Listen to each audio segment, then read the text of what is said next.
Back now at 6:44, two updates this morning on the process to figure out what kind of system Travis County should use to provide lawyers for low-income defendants. Okay, two members of the group tasked with shaping the possible new public defender's office have quit. They both say they didn't like how the group was doing things. We told you about this 3 weeks ago. Travis County does not have a traditional public defender's office. Instead, we have the Capital Area Private Defender Service, or CAPDS.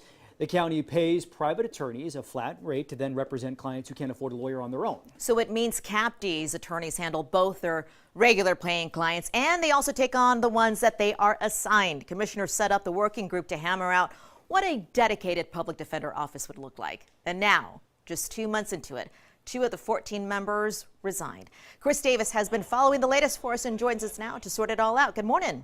Yeah, good morning, Sally and John. Both of those people were representing the Austin Criminal Defense Lawyers Association.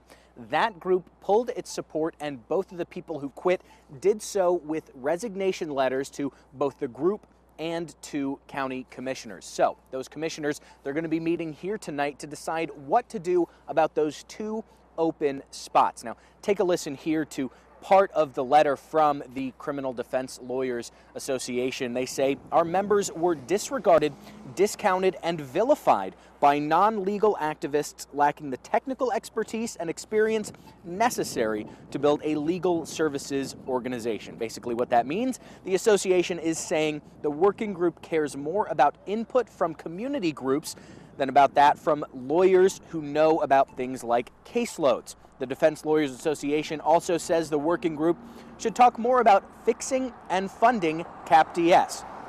This whole thing feels like a lot of political theater, one of the 2 lawyers wrote, and the other one said the process is moving too fast to do it right, and this is, quote, too important to rush. In terms of the work that's being done on this issue, this is a long time coming.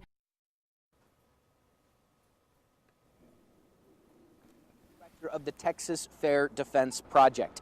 The working group has been meeting weekly to figure out what a public defender office might look like.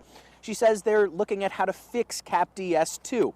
And there are still lawyers involved, she says, even without the Defense Lawyers Association, and the community groups must be involved. They're the people who can tell us most accurately what poor people in Travis County need from a public defender office. Now, for its part, the Criminal Defense Lawyers Association also says that community input is important, just not at the expense of the lawyers who do this kind of work every single day. Now, Woog says that losing these 2 people is not going to be a big setback. They can still move forward with the work they're doing. And she says she's already heard from lawyers who are ready to step into those roles if that's what the commissioners decide here tonight. Send it back to you.